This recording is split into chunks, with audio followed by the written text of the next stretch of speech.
ഈ ചെടി എന്താണെന്ന് നിങ്ങൾക്കറിയുമോ? ഇതിൻ്റെ പേരാണ് ഡാൻഡ്ലിയോൺ. ഇത് ശരിക്കും പറഞ്ഞാൽ ഇവിടുത്തെ ഒരു കളയാണ് കേട്ടോ.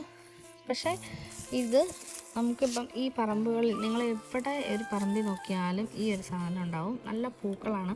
ഇതിങ്ങനെ ഫുള്ള് വിരിഞ്ഞ് നിൽക്കുന്നത് കാണാൻ നല്ല രസമാണ് കേട്ടോ. കാര്യം കളയാന്ന് പറഞ്ഞാലും പറിച്ച് കളയാൻ തോന്നില്ല.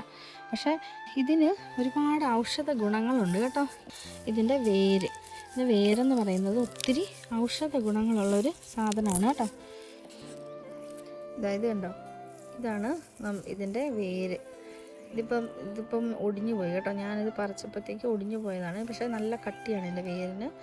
ഈ സാധനം ഇത് ഇവിടെ ഉള്ളവർ ചെയ്യുന്നത്, ഇവിടുത്തെ നേറ്റീവ്സ് ഇത് കഴുകി നന്നായിട്ട് വൃത്തിയാക്കിയിട്ട് ഈ വേര് കട്ട് ചെയ്തെടുത്തിട്ട് ഇത് ചതച്ച് ചായയൊക്കെ ഉണ്ടാക്കി കുടിക്കും. നമ്മൾ ഇഞ്ചിയൊക്കെ വെച്ച് ചായ ഉണ്ടാക്കി കുടിക്കില്ലേ എന്ന് പറഞ്ഞ പോലെ ഇവരിതിട്ട് ചായയൊക്കെ ഉണ്ടാക്കി കുടിക്കും. അപ്പോൾ അതിന് ഒരുപാട് ബെനഫിറ്റ്സ് ഉണ്ട്.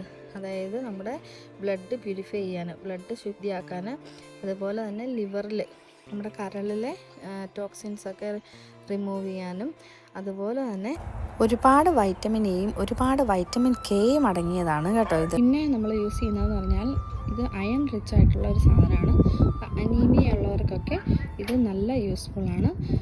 അതായത് രക്തം കുറവുള്ളവർക്കൊക്കെ അയൺ കണ്ടൻറ്റ് കൂട്ടാൻ വേണ്ടി. അതേപോലെ തന്നെ ഇതൊരു നല്ല സ്കിൻ ടോണറും കൂടിയാണ് കേട്ടോ. അപ്പോൾ ഇത്രയൊക്കെ ബെനഫിറ്റ്സ് ഇങ്ങനെ ഒരു സാധനത്തിനുണ്ടെന്ന് എനിക്കറിയില്ലായിരുന്നു. നിങ്ങൾക്കറിയാമായിരുന്നോ? അപ്പോൾ നിങ്ങൾക്കറിയാമായിരുന്നോന്ന് നിങ്ങളൊന്ന് കമൻറ്റ് ചെയ്യണം കേട്ടോ. നമ്മുടെ കുഞ്ഞിയാണെങ്കിൽ എന്നും ടീച്ചറിന് കൊടുക്കാനായിട്ട് ഇവിടുന്ന് പൂവും പറിച്ചുകൊണ്ടാണ് കേട്ടോ പോകുന്നത്. ഈ ഡാൻഡ്ലിയോൺ ഈ ഒരു ടൈമിൽ നമ്മൾ എവിടേക്ക് തിരിഞ്ഞാലും അവിടെയൊക്കെ നമ്മൾ മെത്ത വിരിച്ച പോലെ ആയിരിക്കും കേട്ടോ ഈ ഡാൻഡ്ലിയോൺ നിൽക്കുന്നത്. അതേപോലെ തന്നെ ഇത് ഉണങ്ങിപ്പോകാനും അധിക സമയമൊന്നും വേണ്ട, അധിക ദിവസമൊന്നും വേണ്ട. കുറച്ച് ദിവസം കഴിയുമ്പോൾ ഇത് ഉണങ്ങി നല്ലതായിട്ട് നമ്മുടെ ഈ അപ്പൂപ്പൻ താടിയൊക്കെ നിൽക്കുന്ന പോലെ നിൽക്കും.